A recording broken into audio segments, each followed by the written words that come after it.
Hi, my name is Shirley Hiebert. I'm a candidate for Reeve in the Arm of St. Anne. I'd like to introduce myself to you. I first came into this municipality as a 15-year-old when my parents decided that they were going to buy a house. It would be their first home that they owned. It would be $500 was the cost. Too expensive for them. It meant that I needed to quit school when I finished grade 9 that year and go to work in the sewing factory to pay for it. Well, the house wasn't much, but on the other side of the fence, there was this beautiful forest of trees. And I decided one day I'm going to own that. I do own that, and that's where I currently live, which is the same section of land where I've lived for about 40 years.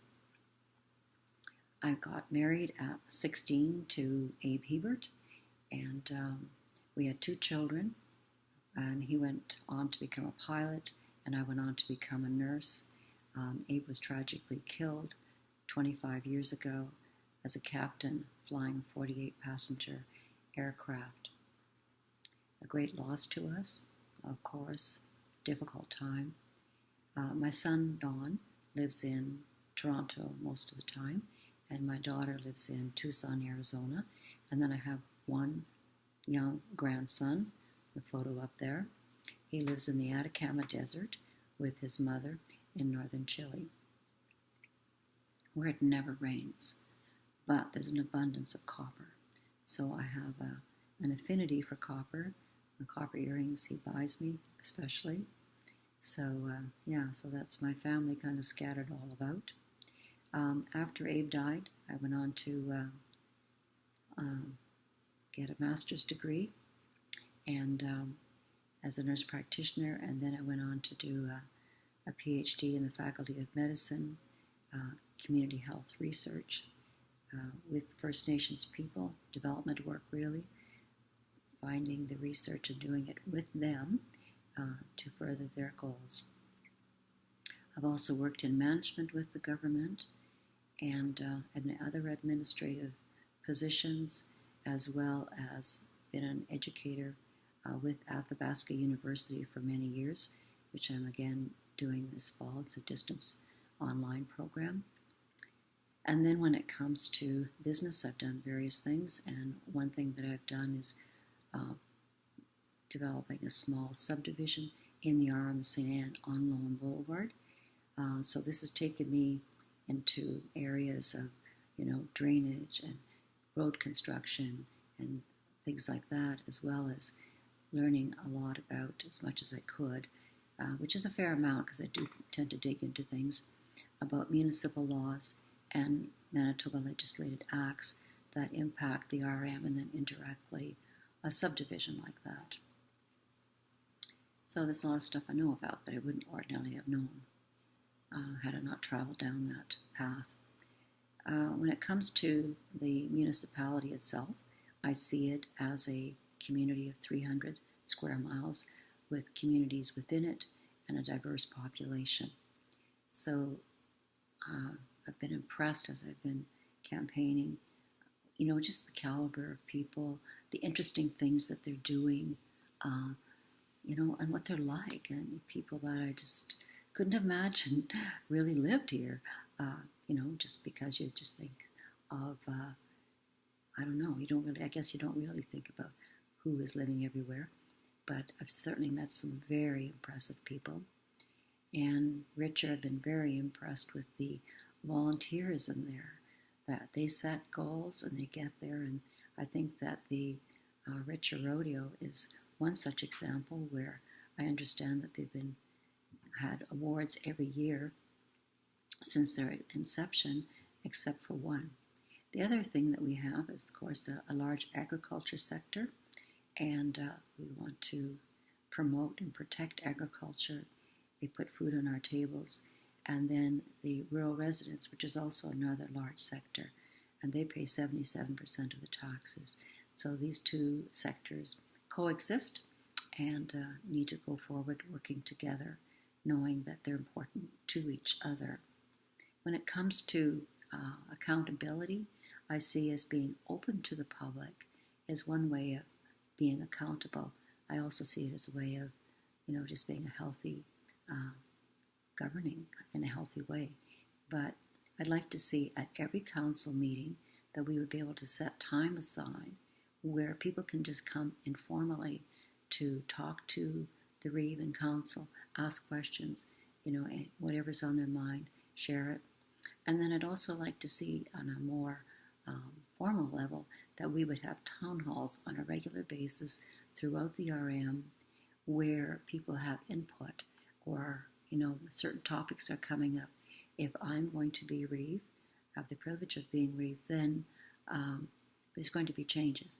And so I want to know what people think about various things. And also, if we make changes, I want to know what they think about that. Is there anywhere that we should make some adjustments? So also I'd like to see a youth advisory council and a agriculture advisory council. I'd like to have their perspectives on an ongoing way. And when it comes to infrastructure, people have identified various areas of interest and concerns, and one of them being the building permit application process is too cumbersome and too lengthy. So we need to review that. Roads and ditches, of course, are frequent, well, I wouldn't say so much of a concern, but I guess to some they are. Like, how can we improve that? And then, is it possible to be able to get better cell coverage and internet coverage? It likely is, so we need to, find out more about that. And then policing comes up as the current service that we have is not meeting the needs of people. The responses times to calls are just too tardy. And then when it comes to recreation, we need to have a designated recreation budget. We need to identify what recreation we need and how much money we need and how to spend it. For example, in 2017, the RM had as good as nothing set aside for recreation. So, this is something that we need to do, but we need to do it carefully, and we need the input of people for that as well. Then another concern that comes up is the high cost of heating bills with electric heat. So natural gas can cost up to 75% less than electric heat.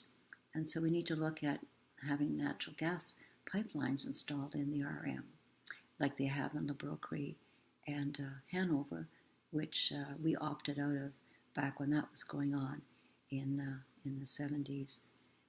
So when people say, well, the ship sailed, we can't do it now. And I said, well, then we find another ship.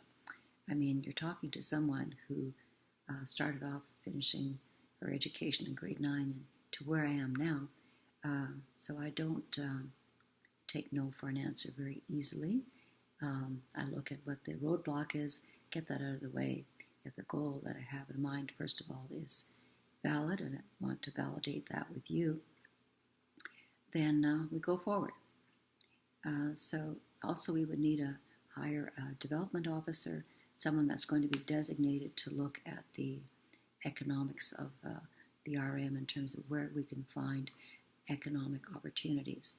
And then when it comes to communities, for example, Richer has identified that they need a septic system and a lagoon system to replace the holding tank system that they have currently.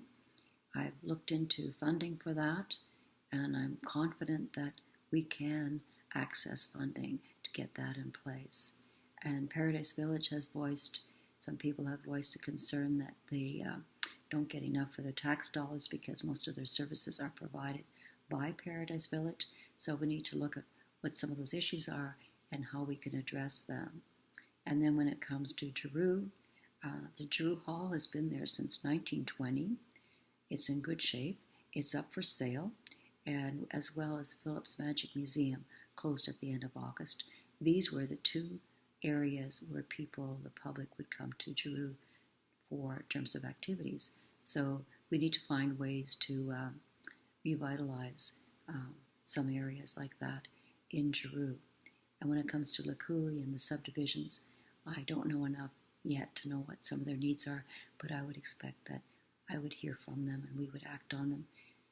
And then there's also I have a deep respect for people's rights, and I've worked with First Nations for several decades, so I'm very concerned about that, the issue of rights with, say, Francophones and Métis people. And I'd like to work with them if there's certain areas that the RM can help them with, and to further certain areas for them. I certainly would be very keen on doing that. And as well, if there's a request for bilingualism anywhere in the RM that they feel that they would benefit from, that I would certainly be very, very supportive of that. In terms of collaboration, I'd like to have collaboration. I would pursue collaboration, actually, for the development plan that's going to be due to start after the election. This is done every 5 years when a municipality reviews their development plan. And so this is of immense importance to the RM and to the people living in it. For example, Ward 2 intensive livestock operators, I'm been told that they have a combined value of about 100 million. So, they don't want to have their business interests compromised. And so we need to have their input into, a development plan, as well as rural residents and farmers generally, as we think of farmers, and the communities within the municipality, as well as neighboring communities and the neighboring municipalities. So that's where I'm coming from. Collaboration for me is key. I want to know from people. I want to know what you're thinking. I want your feedback. And doing things that way is messy, because when you ask for people's opinions or perspectives, you will get them, and then you need to respond to them. So that's more difficult, more time consuming than just doing things and hoping that people will like that, what you're doing. But when you work with people, get their input, get their buy-in for what you're doing, you're going to have a much better product, so to speak. So that's what I'm keen on. I thank you for listening to me. I wish you all the best in however you vote, and God bless you, and thank you. And this is the little creature on my lap. I have 2 little dogs that keep me company. Thank you again. Thanks.